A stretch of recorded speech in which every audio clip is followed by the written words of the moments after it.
भोलानाथ, जिसके सिर पर रखते हाथ, कर देवारे के न्यारे, नंदी पे बैठ कर।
मेरा बाबा भोलानाथ, जिसके सिर पर रखते हाथ, कर देवारे के न्यारे, नंदी पे चढ़ के।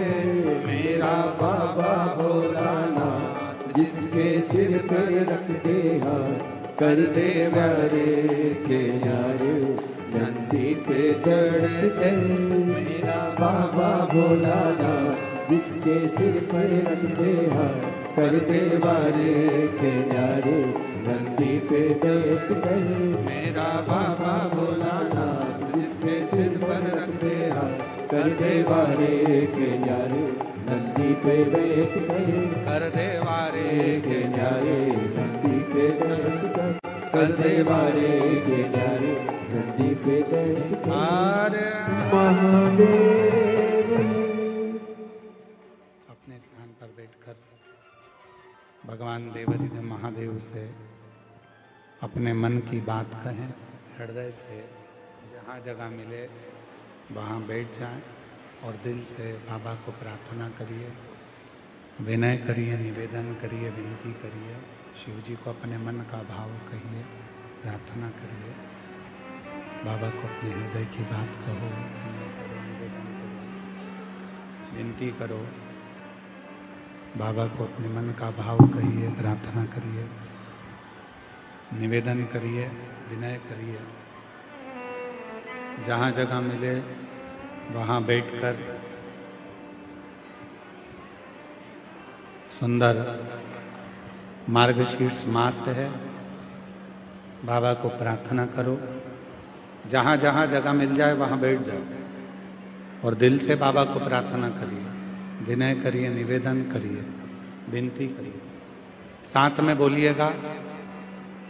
बाबा को सब आपकी आवाज़ व्यासपीठ तक, व्यासपीठ और आपकी आवाज़ देवाधिदेव महादेव तक पहुँचे, यही बाबा से प्रार्थना करिए, विनय करिए, निवेदन करिए।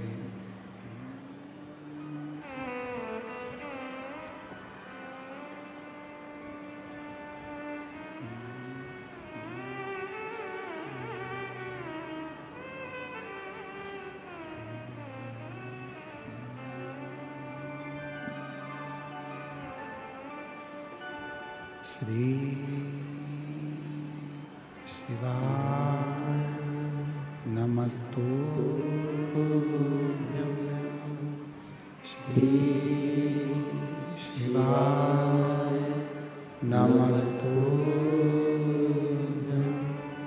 श्री शिवाय नमस्तुभ्यं। श्री शिवाय नमस्तुभ्यं। श्री शिवाय नमस्तुभ्यं। भोला सब दुख काटो मारा, ओ भोला सब दुख काटो मारा। शिव शंकर जपो तेरी माला, भोले बाबा जपो तेरी माला। भोला सब दुख काटो मारा, ओ भोला सब दुख काटो मारा। वेश मंगल मंगलकारी, वेश मंगल मंगलकारी। शमशान देवासी हमारा, शमशान देवासी हमारा, ओ भोला सब दुख काटो मारा। ओ भोला सब दुख काटो मारा।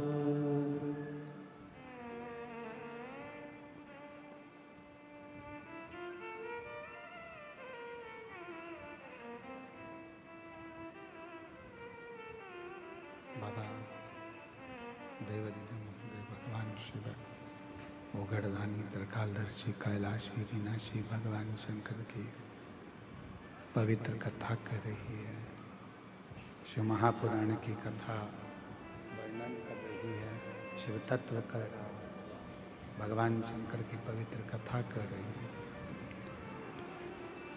शिव को पहचानना, भगवान शंकर को जानना बहुत कठिन है। भगवान देवाधिदेव महादेव को पहचानना, भगवान शिव को जानना बहुत कठिन है। पर यदि शिव का सच्चा भक्त होता है तो वो भगवान देवाधिदेव महादेव को, भगवान शंकर को पहचान सकता है। ब्रह्मा जी शीश देखने के लिए शिवलिंग का गए, एक गौ माता को साथ में लेकर आए और एक केतकी के पुष्प को साथ में लेकर आए। यदि ब्रह्मदेव चाहते तो ये सब नहीं करते, केवल भगवान शंकर को भजते तो भगवान शिव उन पर करुणा कर देते। हम भी यही करते हैं। एक झूठ को छुपाने के लिए ढेरों झूठ पर झूठ, झूठ पर झूठ हम बोले चले जाते हैं और वो झूठ छुप नहीं पाता। एक कितना सुंदर प्रसंग है शिव महापुराण का, जरा ध्यान दीजिएगा। शिव महापुराण का एक बड़ा सुंदर वर्णन है। हरि वर्मा नाम के एक बड़े अच्छे एक सेठ है। भगवान शिव के परम उपासक थे और भगवान शंकर की अविरल भक्ति में दिन रात डूबे रहते थे।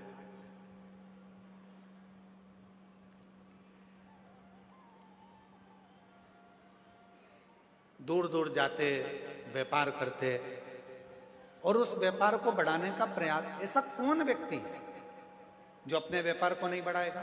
ऐसा कौन व्यक्ति है जो अपने घर को नहीं बढ़ाएगा? ऐसा कौन व्यक्ति है जो अपने व्यवसाय को, अपनी नौकरी में तरक्की नहीं चाहेगा? एक साधारण सा व्यक्ति है, वो भी ये सोचता है कि आने वाले समय में मुझे अच्छा पद मिले, प्रतिष्ठा मिले, मेरा पद बढ़े, मेरी कुर्सी बढ़े, मेरी प्रतिष्ठा बढ़े, मुझे भी कोई अच्छे और स्टार लगे। हर व्यक्ति ये चाहता है, मेरा व्यापार बढ़े, मेरा व्यवसाय बढ़े, मेरा मकान बढ़े, हर व्यक्ति ये चाहता है। पर निवेदन है, जैसे हम व्यापार को बढ़ाने का प्रयास करते हैं, जैसे हम मकान को बढ़ाने का प्रयास करते हैं, जैसे हम प्रमोशन को बढ़ाने का प्रयास करते हैं, जैसे हम नौकरी को बढ़ाने का प्रयास करते हैं, शिव महापुराण की कथा कहती है, वैसा ही थोड़ा सा प्रयास भगवान शंकर की भक्ति को बढ़ाने का भी करते रहो, जिससे हमारे जीवन के मार्ग सुलझते चले। अब हरि वर्मा एक ऐसा सेठ जो भगवान शिव का उपासक भी था, सत्कर्म भी करता था, अच्छा कार्य भी करता था, पर अच्छे कार्य को करते करते करते करते समय बीतते बीतते निकल गया। और महाराज, उनका एक पुत्र था, और वो पुत्र हरि वर्मा का, उसका नाम था बंसी।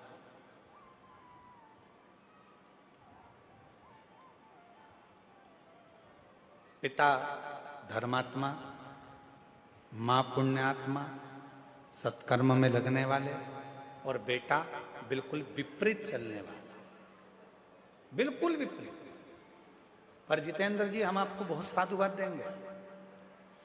आज आपके आर्यन बेटा हमको लेकर आ रहे थे, तो उनका हमने ड्रेसअप देखा, तो हमने कहा कि बेटा ये तो ड्रेस एक विद्वान पंडित का होता है, और तुमने जो ड्रेस धारण करी है, तो वो कहते हैं कि हमारे मम्मी पापा को हम ये पहनते हैं ना गुरुजी, धोती लपेटते हैं या धोती बांधते हैं, तो उनको अच्छा लगता है, इसलिए हमने ये ड्रेस धारण करी।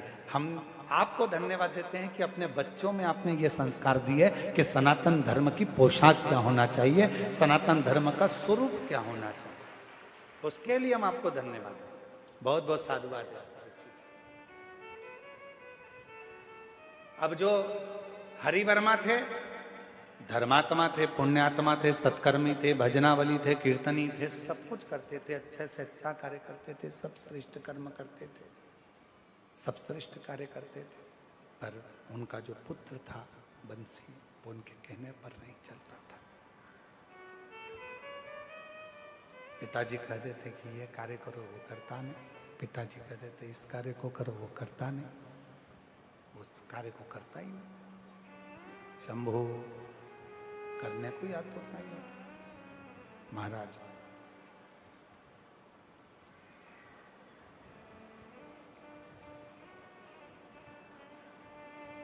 हरि वर्मा एक पूजन में बैठे हुए थे, और शिव जी की आराधना हरि वर्मा कर रहे थे, शिव की आराधना। उनका पूजन पूरा हुआ, बेटे से कहा कि ये जो भगवान शंकर पर चढ़ा हुआ निर्माल्य है, इसको विसर्जन करने ले। और बेटा उस निर्माल्य को विसर्जन करने के लिए नहीं ले गया, और पिता को अपशब्द करने लगा, ताने देने लगा, आड़ा टेढ़ा करने लगा, बहुत ताने थे। मेरी जीजियों, मेरे जीजाओं, मेरी बेटियों, बेटाओं, मेरी माताओं, मेरे बुजुर्ग माता पिता, एक बात अपने अंदर उतार कर रखना, किसी भी व्रत को करो, किसी भी पूजन को करो, किसी भी अनुष्ठान को करो, किसी भी साधना को करो, तो प्रयास करना कि अपने बल पर, अपने बल पर। कई लोगों की व्यवस्था क्या होती है, जाना बेटा पूजन का सामान यहाँ ला के रख देना, जाना बेटी जरा सा सामान इधर ला कर रख देना, थोड़ा सा सामान इधर से लाओ, थोड़ा सा सामान जा तू लेकर आ। अगर हम व्रत कर रहे हैं, हम पूजन कर रहे हैं, यहां तक पशुपति व्रत में वर्णन आता है कि पशुपति व्रत को करने वाली महिला हो, पुरुष हो, बच्चे हो, बूढ़े हो, कोई भी अगर पशुपति व्रत को कर रहे हैं, तो यहां तक नियम आता है कि पशुपति व्रत करने वाले को पूजन की थाली खुद लगाना चाहिए।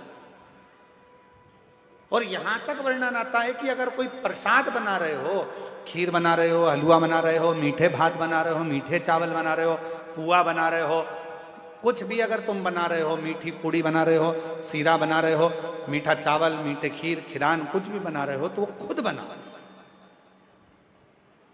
प्रयास यहां तक है, उसका फल मिलता है। हरिवर्मा ने, सेठ हरिवर्मा ने कहा कि बेटा ये निर्माल्य को विसर्जन करके आ जाओ, ये निर्माल्य विसर्जन करिए। और हरिवर्मा के कहने पर बेटा उठकर खड़ा हुआ, क्या पिताजी तुम मुझे निर्माल्य विसर्जन करने के लिए भेज रहे हो, शिवालय भेज रहे हो, मुझे शिवालय तक लेकर इसको भेज रहे हो कि ये ले जाओ और विसर्जन कर आओ। मैं नहीं जाऊंगा, पूजन आपने करा है, अनुष्ठान आपने करा है, आराधना आपने करी है, तो विसर्जन भी आप करो। मेरे बस का नहीं है कि मैं जाकर कुछ विसर्जन कर आओ।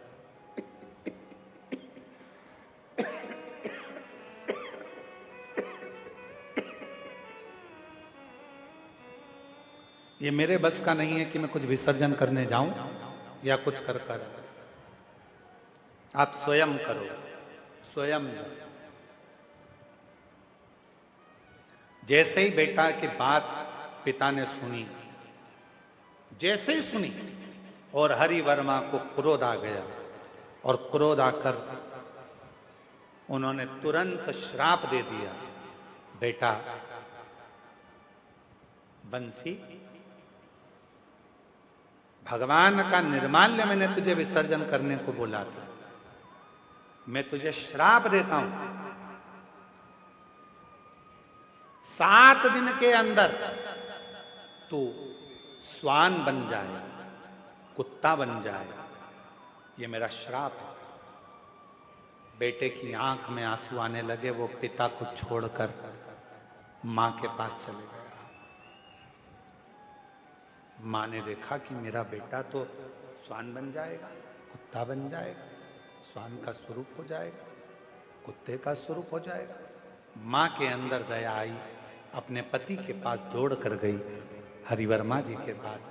स्वामी, मैं जानती हूं कि पूजन करने वाला व्यक्ति में एक तेज बल उत्पन्न हो जाता है।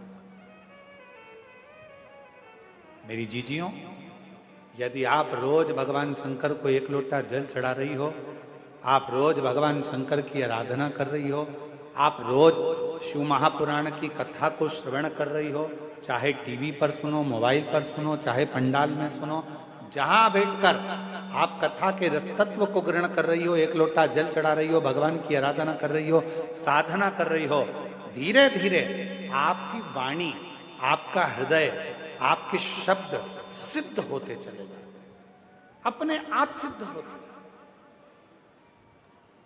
आप में से कई माताएं ऐसी बैठी हैं जो कभी कभी बोली होंगी, आप में से कई भाई ऐसे बैठे हैं, जीजा, जो कहते होंगे, मेरी मम्मी जो कहती है ना, मेरी माता जी जो कहती है, उनके वचन सिद्ध हो जाते हैं। कभी कभी ऐसा होता है, मेरी पत्नी जो बोलती है ना, उसकी बात बिल्कुल 100% गुरुजी हो जाती है। कभी कभी पत्नियां कहती हैं, मेरे पति कहते हैं ना, वो बिल्कुल पक्का हो जाता है। कोई कहती है मेरी बेटी ने शब्द कहती है, बिल्कुल पक्का हो जाता है। कोई कहती है मेरे दादाजी जो बोलते थे, बिल्कुल पक्का। कारण क्या है? ऐसा क्या शब्द हो जाता है कि वो बिल्कुल निश्चित हो जाता है कि दादाजी ने जो कहा, दादी जी ने कहा, माँ ने कहा, पिता ने कहा, बहन ने कहा या भाई ने कहा, वो बिल्कुल पत्थर की लकीर हो जाता है, वो सिद्ध हो जाता है। उसका कारण क्या होता है? मतलब दादा दादी, माता पिता, बहन भाई, कोई ना कोई एक ऐसा होता है जो भगवान की भक्ति में डूबा रहता है, तो उसके वचन अपने आप सिद्ध होना प्रारंभ हो जाते हैं, उसके शब्द सिद्ध होना प्रारंभ,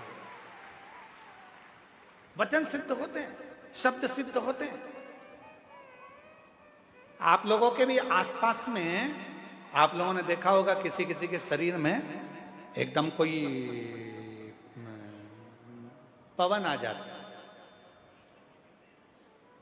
तो लोग कहते हैं, हमारे पास में एक गांव है, वहां पर एक माताजी आती है इनके शरीर में, और माताजी जो बोलती है वो हो जाता है। फिर कोई कहता है कि हमारे गांव में एक व्यक्ति ऐसा है, उसके मुंह से शब्द निकलता, वो ठीक हो जाता है। लोग वहां जाते हैं, नारियल चढ़ाते हैं, चना चिरौंजी चढ़ाते हैं, अगरबत्ती लेकर जाते हैं, प्रणाम करते हैं कि कुछ बताएंगे।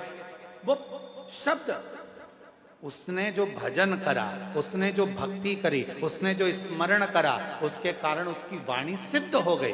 पर कब तक सिद्ध है? जब तक वो दुनिया के लोगों का भला कर रही है, भला कर रहा है। जिस दिन उसने सोच लिया कि मेरी वाणी से अब लोग मेरे पास आने लगे, मुझे प्रणाम करने लगे, मुझे नमन करने लगे, मुझे प्रसाद चढ़ाने लगे, मुझे भेंट चढ़ाने लगे, मेरे पास पैसा आने लगा, मेरी वाणी सिद्ध हो गई। फिर धीरे धीरे धीरे धीरे वो स्थान की महत्वता समाप्त हो जाती है और उसकी वाणी से निकले वचन भी फिर पूर्ण नहीं होते, क्योंकि उसके भीतर दूसरों के प्रति भेदभाव उत्पन्न होने लगता है, अहंकार आ जाता है, शब्दों का अभिमान आ जाता है, तो वो वचन भी पूर्ण नहीं होते, वो वचन सिद्ध नहीं।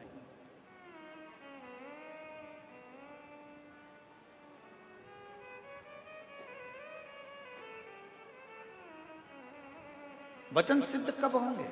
वाणी सिद्ध कब होगी? जब हम श्रेष्ठता का जिए। महाराज सेठ हरिवर्मा ने भगवान शंकर की भक्ति करी, भजन करा, स्मरण करा, मंत्र जाप करा और उठा पूजन से, और बेटे को श्राप दे दिया कि तू स्वान 7 दिन के अंदर तू स्वान बन जाएगा। 7 दिन। बेटा रोते हुए माँ के पास पहुंचा, माँ मुझे श्राप लगा, माँ मुझे श्राप लगा। माँ आंख से आंसू बहाने लगे, नेत्र से नीर बहने लगा, आंख से आंसू निकलने लगे। माँ दौड़ी हरिवर्मा की ओर और हरिवर्मा के पास पहुंची। अपने पति के पास जाकर, अपने पति के पास पहुंचकर प्रणाम कर कर रोने लगी। हरिवर्मा ने पूछा अपनी धर्म पत्नी से, तू रोती क्यों है? क्यों रोती? जगत का ऐसा कोई पिता नहीं है जो अपने बेटे को सुधार नहीं सकता। आप अपने बेटे को सुधार सकता है, पर सबसे बड़ी बेटों की ढाल होती है उनकी माँ, उनकी माता। बेटों की ढाल होती है। जैसे ही बेटा कुछ गलती करा और पिता ने चिल्लाना प्रारंभ किया, इतने में माँ आकर खड़ी हो जाती है। 9 महीने तक गर्भ में रखा, तुम तो अपना काम में लगे हुए थे, मैंने कैसे पाल पोस के बड़ा किया मैं जानती हूं। आ गए चिल्लाने, चुप रहो, सुधर जाएगा, हो जाएगा। बस ये सोचते सोचते सोचते सोचते सोचते सोचते बेटा एक दिन गलत काम करने लगता है, मदिरा पान करने लगता है, वेश्यावृत्ति करने लगता है, जुआ खेलने लगता है, गलत गलत जगह पर जाना प्रारंभ कर देता है। क्यों? क्योंकि बेटे को मालूम है मुझे बचाने वाली मेरी माँ है। पर पिता चाहे तो बेटे को सुधार सकता है। इसलिए मेरी माताओं से निवेदन है, मेरी जीजियों से निवेदन है, जब जीजा थोड़ा चिल्लाए, बच्चों को सुधारने का प्रयास करे, तब थोड़ी शांति आप भी रखें। एक प्रश्न आया जितेंद्र जी आपके लिए, बहुत अच्छा। हमेशा पत्र हमारे लिए आते थे, आज तुम्हारे लिए भी आया है, ठीक है। गुरुदेव चरणों को कोटि कोटि प्रणाम करती हूं मैं। यशोदा मरकाम, ग्राम उकारी,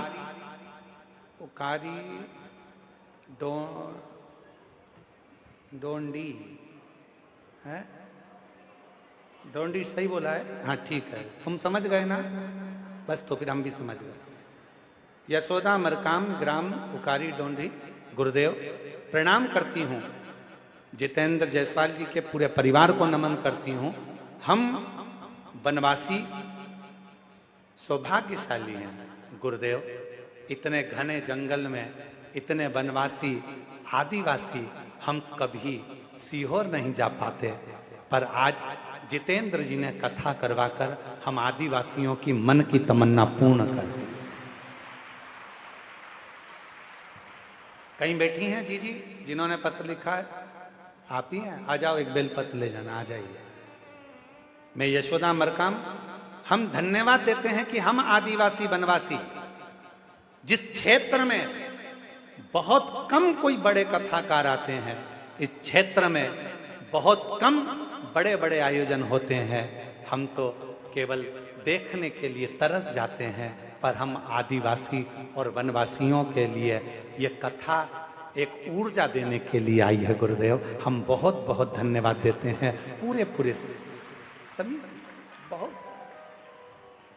मेरी जीजी जितेंद्र जी, हम जानते थे ये कथा 5 दिन के अंदर इतनी बड़ी व्यवस्था करना बहुत कठिन काम है। ये 5 दिन के अंदर व्यवस्था हुई है। एक बार जितेंद्र जी को और उनकी पूरी टीम को साधुवाद दीजिए।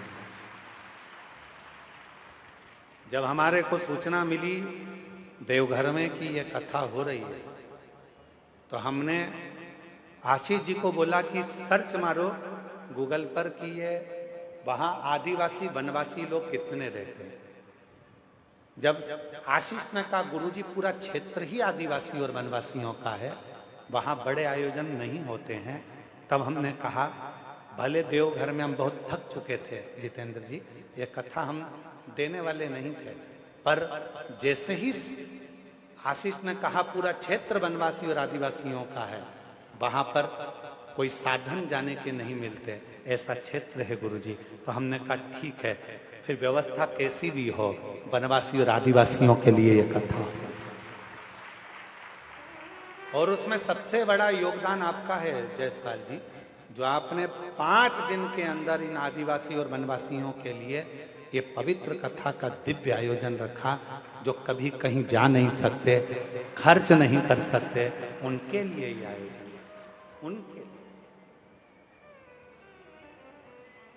और एक खुशी हमको कल और हुई जितेंद्र जी, इस बात की खुशी हुई कि कल कथा समापन होने के बाद आपने आगे रहकर, खड़े रहकर यशराज पंडित जी को बोला कि सबको बोल दो कि भोजन प्रसाद तैयार है, भोजन कर कर जाना। ये आपके शब्द सुनकर हमें प्रसन्नता। नहीं तो कई लोग ऐसे मिलते हैं कि वो सोचते हैं कि जितने लोग कम खाएं उतना अच्छा है, पर आपका दिल इतना बड़ा है कि आपने पंडित जी को कहा कि सबको अनाउंस कर कर बोल दो कि भोजन भंडारा चालू है, जो जा रहा है बाहर से आए हो, वनवासी हो, आदिवासी हो, जंगल की ओर जाओगे तो भोजन कर कर जाना, ऐसे मत चले जाना। ये आपका इसमें है। आइए एक बार इन बहनों को ताली बजाओ जो आदिवासी और वनवासी क्षेत्र से इन्होंने पत्र लिखा, उसके लिए इनको साधुवाद।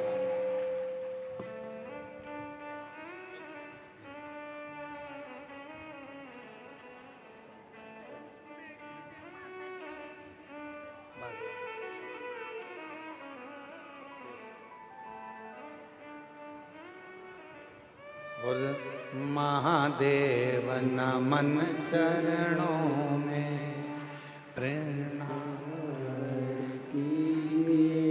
भगवान शिव ओघड़दानी त्रिकालदर्शी कैलाशी अविनाशी शिव की कथा करें।